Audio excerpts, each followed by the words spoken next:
Si pensabas que la geopolítica internacional era un juego de ajedrez lento y predecible, abróchate el cinturón. Porque el tablero acaba de saltar por los aires.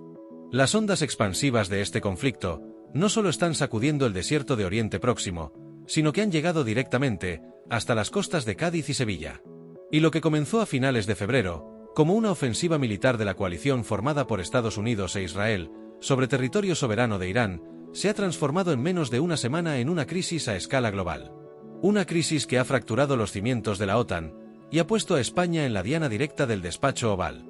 Donald Trump, en un movimiento que desafía todas las convenciones diplomáticas, ha lanzado un ultimátum histórico a Madrid: o se autoriza el uso de las bases militares de Rota y Morón para la campaña de bombardeo sobre Irán, o la Casa Blanca cortará de raíz todas las relaciones comerciales con el país. Al mismo tiempo, a miles de kilómetros de allí, en los cielos nocturnos de Teherán, la guerra ha entrado en una nueva y escalofriante fase tecnológica, tras confirmarse el primer derribo en combate real de un avión tripulado, a manos de un caza furtivo de quinta generación, un F-35 israelí. Hoy vamos a desgranar milímetro a milímetro cómo hemos llegado a este abismo, qué significa este dominó de decisiones, y, sobre todo, cómo va a afectar a tu bolsillo, a nuestra seguridad y al futuro del orden mundial. Empecemos por el epicentro del terremoto diplomático que nos toca más de cerca. Para entender por qué dos bases militares en Andalucía han provocado la furia del presidente de la nación más poderosa del mundo, hay que entender la geografía de la guerra. Las bases de utilización conjunta de Rota, en Cádiz, y Morón de la Frontera, en Sevilla, no son simples aparcamientos de aviones. Son la joya de la corona de la logística militar estadounidense. Son la puerta de entrada al mar Mediterráneo, el trampolín perfecto hacia el norte de África y, crucialmente, el punto de reabastecimiento indispensable para cualquier operación a gran escala en Oriente Medio. Sin embargo, hay un pequeño detalle técnico llamado soberanía nacional. El convenio bilateral firmado entre España y Estados Unidos, actualizado a finales de los años 80, es meridianamente claro: estas instalaciones no pueden utilizarse para misiones ofensivas de forma unilateral, sin la autorización previa y expresa del gobierno de España. Y ante la escalada bélica contra Irán, el presidente Pedro Sánchez ha dicho que no. Ha trazado una línea roja, argumentando que esta ofensiva se está llevando a cabo al margen del derecho internacional y del amparo de las Naciones Unidas. La respuesta de Washington no se ha hecho esperar, y conociendo el estilo diplomático de la actual administración estadounidense, la sutileza ha brillado por su ausencia. Donald Trump, fiel a su política transaccional y de máxima presión, no solo ordenó la retirada inmediata de los aviones cisterna estadounidenses de suelo español, complicando enormemente la logística de sus propios bombardeos, sino que ha llevado el conflicto al terreno económico. En una comparecencia que ya es historia de la diplomacia, Trump ha amenazado públicamente con un embargo comercial total contra España. Ha llegado a afirmar sin titubeos que España es un aliado terrible, y ha puesto sobre la mesa la posibilidad de congelar las importaciones hoy mismo. De hecho, consultó en directo a su secretario del Tesoro sobre la viabilidad de cortar todas las negociaciones. De repente, sectores vitales como el aceite de oliva, el vino, la industria agroalimentaria y la manufactura se han convertido en prisioneros de guerra. Es fascinante cómo en la geopolítica del siglo XXI, la negativa a ceder una pista de aterrizaje en el sur de Europa puede desatar una crisis arancelaria transatlántica en cuestión de horas. Pero la rabieta arancelaria no es un hecho aislado que afecte solo a Madrid. Este órdago ha expuesto una grieta gigantesca en la mismísima estructura de la OTAN. La Alianza Atlántica atraviesa la mayor crisis de identidad de su historia.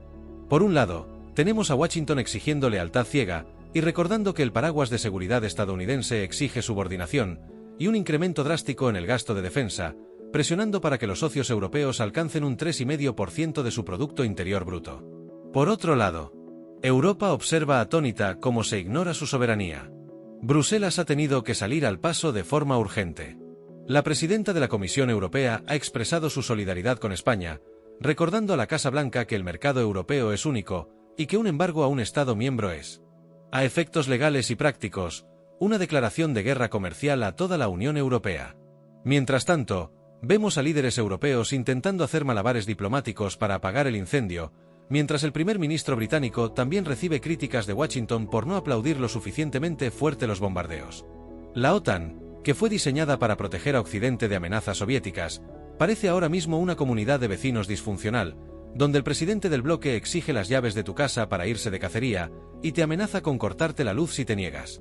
Y mientras los diplomáticos y los jefes de Estado cruzan amenazas veladas en despachos insonorizados, la cruda realidad en Oriente Próximo es de una violencia devastadora y de una asimetría tecnológica abismal. La madrugada de este miércoles ha marcado un antes y un después en la historia de la aviación militar moderna. Las Fuerzas Armadas israelíes han confirmado que uno de sus cazas furtivos, el F-35 Lightning II, ha logrado el primer derribo aire-aire de una aeronave tripulada enemiga en combate real, sobre los mismísimos cielos de Teherán. El avión abatido era un Yak 130 de la Fuerza Aérea iraní. Para poner esto en perspectiva, no estamos hablando de un combate justo. El Yak 130 es un avión de entrenamiento avanzado y ataque ligero de diseño ruso, una máquina respetable para lo que fue diseñada, pero enfrentarse con eso a un F-35 es el equivalente aeronáutico a llevar un cuchillo de mantequilla a un tiroteo con láser. El F-35 es un ordenador volador, capaz de procesar millones de datos por segundo, fusionar sensores y disparar misiles mucho antes de que el enemigo siquiera sepa que está en el mismo código postal. Este derribo no es solo una anécdota técnica para los entusiastas de la aviación, es un mensaje terrorífico sobre el estado de las defensas iraníes. Hasta hace unos días, se suponía que el espacio aéreo de Teherán estaba protegido por densas capas de sistemas de misiles antiaéreos, radares y baterías defensivas. Que un caza israelí haya podido penetrar hasta la capital, identificar un objetivo, derribarlo y contarlo, demuestra que la coalición de Estados Unidos e Israel ha logrado la superioridad aérea absoluta. Han cegado los radares iraníes, han destruido sus lanzaderas, y ahora operan en los cielos de la República Islámica con una impunidad escalofriante. Han neutralizado el escudo del país, dejando a sus ciudadanos e infraestructuras a merced de los bombardeos. Y esa superioridad incontestable está teniendo consecuencias irreparables sobre el terreno. Las agencias de noticias y la Media Luna Roja elevan la cifra de víctimas a cientos de personas, con reportes desgarradores de impactos en zonas residenciales e infraestructuras civiles, incluyendo el terrible bombardeo que alcanzó una escuela en el sur del país. Pero más allá del desastre humanitario, la situación institucional en Irán roza el colapso. La confirmación de la muerte del líder supremo, el ayatolá Ali Jamenei, durante las primeras oleadas de ataques el pasado fin de semana, ha dejado al régimen descabezado en el momento más crítico de sus últimas décadas. La teocracia iraní no está diseñada para operar sin su figura de máxima autoridad política y espiritual. Ahora mismo, la Asamblea de Expertos, el órgano clerical encargado de designar al sucesor, se encuentra reunida en búnkeres de contingencia, operando literalmente bajo el fuego enemigo. Tienen que encontrar a un nuevo líder capaz de unificar a las facciones más duras de la Guardia Revolucionaria y evitar que el país caiga en una espiral de caos interno, o, peor aún, en una guerra civil. La estrategia de la coalición estadounidense e israelí es de manual, pero tremendamente arriesgada. No solo buscan destruir las instalaciones nucleares subterráneas y anular la capacidad de producción de misiles balísticos, sino decapitar a la cúpula del poder, con la esperanza de que el propio colapso sistémico haga implosionar al régimen desde dentro. Sin embargo, acorralar a un estado de las dimensiones bélicas de Irán nunca sale gratis, y la bestia herida está demostrando que aún tiene garras. A pesar de tener su escudo aéreo destrozado, Teherán y sus milicias aliadas han lanzado una lluvia incesante de misiles balísticos y drones de ataque contra bases y posiciones estadounidenses en Kuwait, Jordania y los Emiratos Árabes Unidos. Las bajas militares de la coalición están empezando a filtrarse, evidenciando que esta no será una campaña aséptica ni rápida, por mucho que el Pentágono intente controlar la narrativa. Además, la tensión se extiende más allá del aire. En las últimas horas, reportes de inteligencia señalan el hundimiento de buques y ataques submarinos, como el inquietante incidente de un barco iraní cerca de las costas de Sri Lanka que ha dejado un centenar de desaparecidos. La guerra naval es el verdadero talón de Aquiles de la economía mundial. El fantasma del cierre total del estrecho de Hormuz, el cuello de botella por donde transita una quinta parte del petróleo mundial, ha desatado el pánico absoluto en los mercados financieros. Las aerolíneas globales han suspendido de forma masiva todos los vuelos hacia y desde Oriente Medio, las rutas comerciales marítimas están paralizadas, y el precio del barril de crudo se está disparando a niveles que amenazan con provocar un shock inflacionario sin precedentes en Occidente. Y esto nos devuelve de golpe a la crisis inicial con España. Si los precios de la energía se descontrolan, y encima Estados Unidos impone un bloqueo comercial a países europeos por no colaborar en su cruzada militar, las consecuencias para el ciudadano de a pie serán inmediatas. Hablamos de una subida brutal en el precio de la gasolina, en la cesta de la compra, y en los costes de producción de las empresas.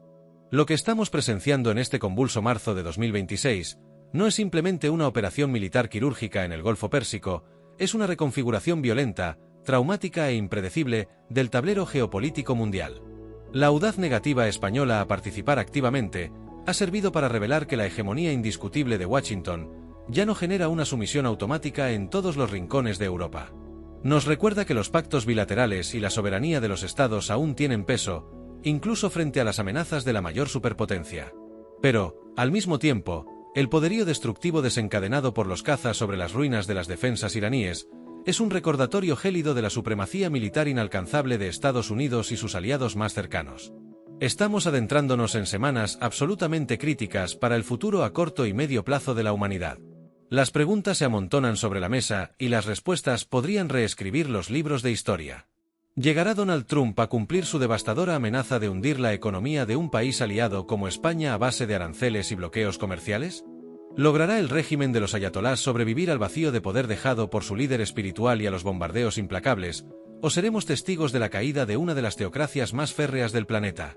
Muchos analistas advierten que ya hemos cruzado el punto de no retorno, y que estamos viviendo el tenso y peligroso prólogo de un conflicto a escala global, donde la palabra neutralidad dejará de tener significado. Porque, seamos sinceros, el órdago de Washington a Madrid tiene una letra pequeña que roza lo tragicómico, si la analizamos en este preciso instante. Mientras el presidente estadounidense amenaza con dejar a los puertos norteamericanos sin una sola gota de aceite de oliva, o sin una triste pieza de tecnología manufacturada en España, los generales del Pentágono probablemente estén sufriendo sudores fríos mirando los mapas de despliegue. Porque mover la fuerza de respuesta de crisis de los marines que opera desde Morón, o reubicar los destructores del escudo antimisiles fondeados en Rota, no es algo que se haga con un par de tuits encendidos y una furgoneta de mudanzas.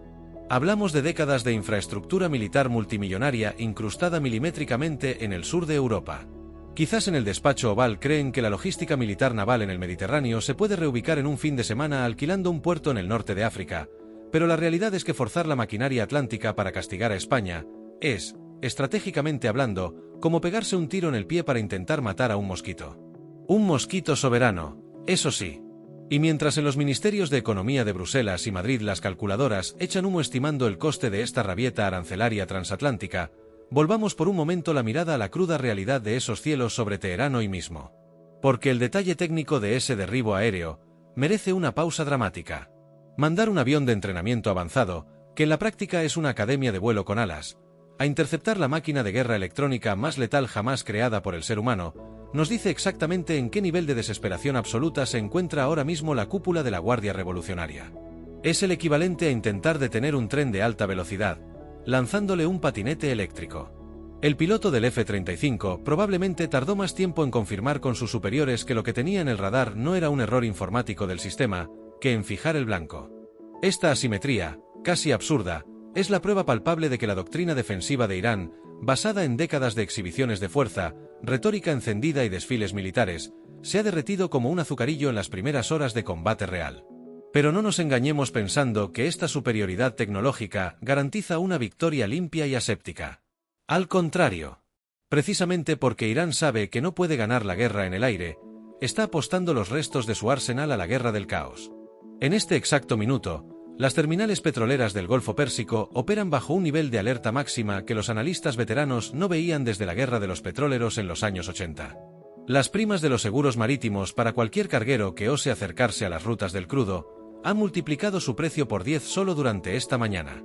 Y esto es lo que tiene a Europa, y en especial a la estructura de la OTAN, con el pulso peligrosamente acelerado. Imaginad la escena táctica hoy en los pasillos de la sede de la Alianza Atlántica. Tenéis a los representantes de los países bálticos y de Europa del Este, que necesitan el blindaje de Estados Unidos como el comer para frenar cualquier tentación de Moscú en sus fronteras, viendo atónitos como su principal protector amenaza con asfixiar la economía de España, un socio clave del flanco sur, simplemente por exigir que se respete su tratado bilateral. Al mismo tiempo, el presidente francés debe estar redactando ahora mismo el enésimo discurso sobre la necesidad urgente de una autonomía estratégica europea, posiblemente mientras se toma un café muy tenso, porque si Washington puede usar el comercio como arma de destrucción masiva contra Madrid por una discrepancia táctica, nadie en el viejo continente está a salvo de ser el siguiente en la lista negra. El artículo 5 de la OTAN especifica claramente que un ataque a uno es un ataque a todos, pero nadie en Bruselas escribió el manual sobre qué hacer, cuando el ataque es un embargo económico que viene dictado desde el propio líder de la alianza. Toda esta red de presiones cruzadas, desde los despachos enardecidos en Washington, hasta los búnkeres sumidos en el pánico en Irán y las bases aéreas paralizadas en Andalucía, nos demuestra que la guerra moderna ya no se libra únicamente con misiles guiados o bloqueos de portaaviones. Se libra en los mercados de futuros de la energía, en los despachos de aduanas, en la fragilidad de la confianza entre países aliados y en el miedo de los ciudadanos. En este 4 de marzo, el tenso hilo que mantenía unida a la diplomacia occidental está a punto de romperse de forma irreversible, dejando tras de sí un panorama donde las viejas alianzas podrían no sobrevivir a la onda expansiva de los bombardeos. La historia del siglo XXI se está escribiendo hoy a golpe de misil balístico, de cazas furtivos indetectables y de amenazas arancelarias desde la sala de prensa de la Casa Blanca. La situación evoluciona hora tras hora, y aquí seguiremos al pie del cañón, analizando los datos, separando la propaganda de los hechos y descifrando cada movimiento de esta compleja partida de ajedrez geopolítico. Si este análisis te ha resultado útil para comprender la verdadera magnitud de lo que está ocurriendo a nivel global, y que se esconde realmente detrás de los titulares de la prensa, te animo a que te suscribas al canal y actives la campanita de notificaciones para no perderte ninguna actualización crítica. Y sobre todo, me encantaría leer tu opinión en la caja de comentarios. ¿Crees que España ha hecho lo correcto al plantarse frente a las exigencias militares de Estados Unidos defendiendo su soberanía, o consideras que el precio económico y diplomático a pagar será demasiado alto para nosotros? El debate está servido. Muchas gracias por estar al otro lado de la pantalla, cuídate mucho y nos vemos en el próximo vídeo.